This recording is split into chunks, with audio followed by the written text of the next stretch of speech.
Սերժ Սարգսյանի ասելիքը որն էր հարցազրույցի ընթացքում միջոցով։ Բացի նրանից, որ ինքը ընդունեց, գուցե առաջել է ընդունել, ես առաջի անգամ եմ լսում համենայն դեպս շուրթերից այդ Կարեն Կարապետյանի պահը, որ Ռուսաստանը դրա համար էլ չխոչընդոտեց, իր ասած չխոչընդոտեց, ես ասում եմ օժանդակեց հեղափոխությանը։ Մեկ էլ այն էր, որ ինքը ասեց, որ նոր փաթեթ է եղել, նոր բանի Արցախյան կարգավորման նոր փաթեթ է եղել։ Ինձ համար հետաքրքիր էր, որ ինքը ասեց, որ միջև այդ եթե եղել է 3 սկզբունքների, մադրիդյան սկզբունքների հիման վրա բոլոր խոսակցությունները Արցախյան հարցի լուծման, ապա այդ նոր փաթեթի ընթացքում, թե կարող եմ սխալվել, այդ նոր փաթեթը քննարկման հիմքը եղել է արդարություն գաղափարը, որը որ շատ հեղեղուկ է իհարկե, եւ նաեւ կարևոր էր, որ ինքը ամեն դեպքում ընդունեց, որ պատերազմի մասին ինքը իմացել, որ լինելու է պատերազմ։ Եվ այնպես չի էլի իր օրոքել էր, չէ՞, 16 թվականի պատերազմը իր օրոքել եղավ, այնպես չի որ հեղափոխության հետևանքով եկավ պատերազմը։ Այդ խաղաղություն տարածքների դիմաց դա Բոլթոնի հայտարարությունն էր։ Ես հիշում եմ, նա Հայաստանից գնաց եւ ասեց. «Դուք պետք է որոշեք, դա ինչ պատերազմ էր։ Դուք պետք է որոշեք»։ Հասկանալի է։ Կամ խաղաղություն, կամ պատերազմ։ Դե այո, հենց այդ նոր փաթեթի իմաստը դա էր հենց։ Այսինքն դա 2020 թվականին չհայտնվեց այդ ձևակերպումը։ Այո, ընդհանրապես այդ փաթեթը արդեն ըստ էության 16 թվականից հետո արդեն պարզ էր, որ այդպես է լինելու, որտեվ քանի որ Ալիևը դիմադրեց արևմուտքի ճնշումներին, որ պետք է ուրեմն ինքը անկախությունը ճանաչվի եւ այլն, Տրամպի գալուց հետո իրականում խնդրեմը Տրամպի հետ էր կապված, որտեվ 16 թվականին, երբ որ դեռ նախորդ Օբաման էր, հիշում եք 16 թվականի պատերազմի ժամանակ, եւ այդ խնդիրը կար այն իմաստով, որ Ալիևը հույս էր դրել եւ ճիշտ էր հույս դրել, ստացվեց, որ Տրամպի պաշտոնավարման շրջանում, իսկ Տրամպը 20 թվականին ավարտեց իր պաշտոնավարումը եւ 16 թվականի նոյեմբերին, չէ, ինքը եկավ իշխանության Տրամպը եւ Ալիևը արդեն այդ շրջանում, երբ որ արդեն հույս առաջացավ իր մոտ, որ Տրամպի վրա այլ խողովակներով կարողանա ազդել, իսկ Տրամպը լավ հարաբերությունների մեջ էր, ոսկյա հարաբերություններ, լավը քիչ է ասել Նեթանյահուի եւ Էրդողանի հետ, այն աշճանի, որ Էրդողանի ուրեմն թիկնապանները հայ ցուցարարներին Վաշինգտոնում ծեծի են ենթարկում եւ ոչ մի հետևանք չի լինում։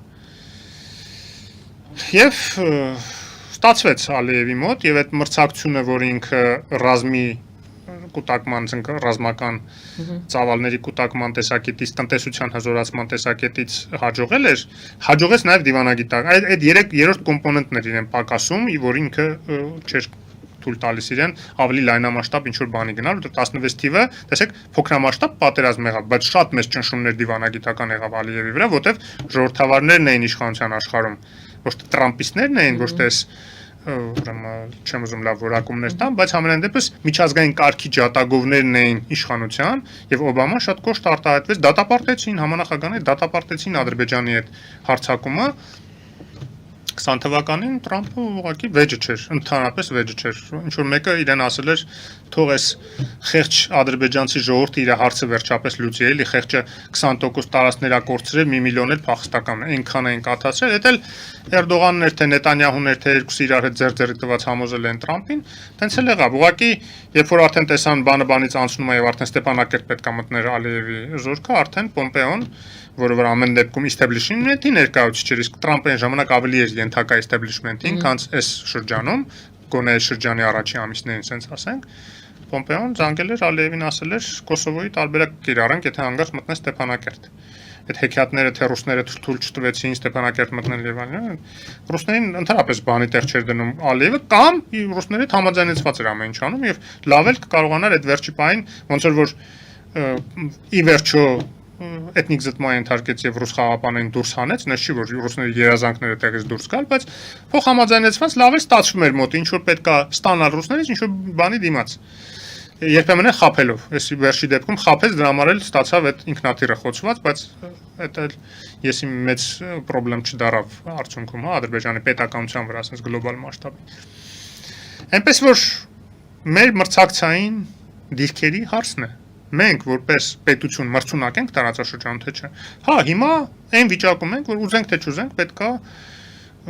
շատ բաների հետ համաձայնենք եւ շատ բաների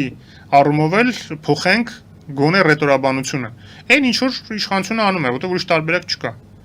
Ուրիշ տարբերակ չկա եւ հիմա ասել դեմ այն ժամանակ տեսեք ինչ որ այն ժամանակ ինչ որ կար մսխումն էր, որ դեռ տեսանելի չէր եւ ուղղակի արդյունքը ստացանք 20 թվականին։ Հիմա վերականգնման շրջան է։ Մենք պետքա ժամանակ շահենք 5, 10, 20, չգիտեմ ինչքան է տևելու կան տարի։ Բայց այդ ժամանակը մենք պետք է շահենք, որ արդյունավետ, մրցունակ, հզոր պետականություն ձևավորենք եւ նորմալ դաշնակիցներ ձեռք բերենք, որ այլևս երբեք միայնակ չմնանք, ոնց որ 20 թվականին ենք մնացել։ Այսինքն հենց Տրամպը Միացյալ Նահանգները Տրամպի պատճառով ձեռքը հանեց տարածաշրջանից, արդեն ով որ ավելի մրցունակ էր հողի վրա, կարողացավ իր հարցերը լուծել նաեւ Ռուսաստանի օժանդակությամբ։ Հիմա մենք էլ մնացել ենք Ռուսաստանի գերին այն ժամանակ։ Հիմա պետք է արդեն այդ գերությունից ազատվենք, նոր եւ ճիշտ դաշնակիցներ ձեռք բերենք, նոր ավելի ուրեմն հավատարիմ դաշնակիցների հետ միասնական անվտանգային համակարգում հայտնվենք, որպեսզի կարողանանք այդ 20 տարին հզորանալ, իսկ հետո արդեն այն ժամանակ ովքեր կլինի իշխանություն, այն ժամանակվա ժողովուրդը ինչ տրամադրություն եւ կարծիք էլ կունենա, այն ժամանակ արդեն կորոշի ինչ անել այդ հզոր պետականության։ Երբ որ արտասահմանյան մեր գործընկերները, արևմուտքի մեր գործընկերները իրենք ընդունում են, որ Հայաստանը գնում է դեպի արևմուտք, ոչ միայն ընդունում են, ողջունում են, ասում են այդ հարցում ենք աջակցում ենք։ Լագոդինսկին մեր պարլամենտում իսկ ինքը ղեկավարներից մեկն էր Եվրոնեստի հայտարարեց, որ արևմուտքը աջակցում է Հայաստանի իշխանություններին։ Այդ դեպքում ինչու չկար Հայաստանը այդ ցուցակում, այս անցած շաբաթվա կամ այս շաբաթվա ընթացքում էր քննարկվում այն պոտենցիալ անդամները Եվրամիության, որոնք ունեն շանս, որոնց հետ աշխատանք է տարվելու, անգամ ոչ միայն պոտենցիալ անդամները, այլ նրանք, ում հետ կարող է սկսվել աշխատանք, տարվում է աշխատանք։ Հայաստանը չկար ոչ մի ցուցակում։ Հայաստանը դիմում ներկայացրել է։ Հայտ ներկայացրել է։ Հենց որ հայտ ներկայացնի, արդեն պաշտոնապես այդ ցուցակում կհայտնվի։ Եվ կսկսի քննարկվել, հա, այդ մի բարդ բան է այդ ցուցակում հայտնվելը։ Հենց որ հայտ է ներկայացում, հայտնվում է ցուցակում։ Բարդ բան չկա։ Հայտին ներկայացնում այդ։ Պատրաստ չի դեռ որտեղ հայտին։ Հայտին պատրաստ չի։ Այդ ինչ հիմա ներկայացնի հայտ ու հայտից միջև տեխնացու դառնալ ճանապարհ անցնի, ինչ առանց հայտ ներկայացնելու այդ ճանապարհ անցնի, հետո վերջում հայտը ներկայացնի ու տեխնացու անդամ դարձնի, նույն բանն է։ Ասում են Թուրքիան տեսեք որ թվականից սկսած եւ հայտը ներկայացնել։ Հա, եւ ումա պետք է հայտը որ ներկայացրել է։ 50 տարի է սպասում է, որտեղ պատրաստ չի։ Հայտը ներկայացնելը քիչ է։ Հայաստանը ավելի պատրաստական Թուրքիան։ Եթե ինձ հարցնեին իշխանությունից, կասեն հիմա հայտը ներկայացրեք, որտեղ դա քաղաքական կշիռ ունի։ Ես կարծում եմ, որ այդ քաղաքական կշիռը արժե որ թեկուզ մեկը պատրաստ չենք, բայց այդ հայտը ներկայացնենք։ Բայց նաև նենց առանձնապես մեղադրելու բան չի, որ հենց այս պահին չեն հայտը ներկայացնում, մանավանդ որ Արադ Միրզոյանը ասաց, որ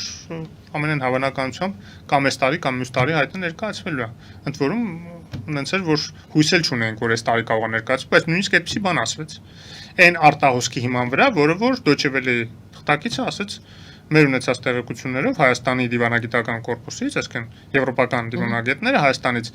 իրենց արտահոսք են տվել, որ իրենց ունեցած տեղեկություններով Հայաստանը պատրաստ է հայտ ներկայացնի։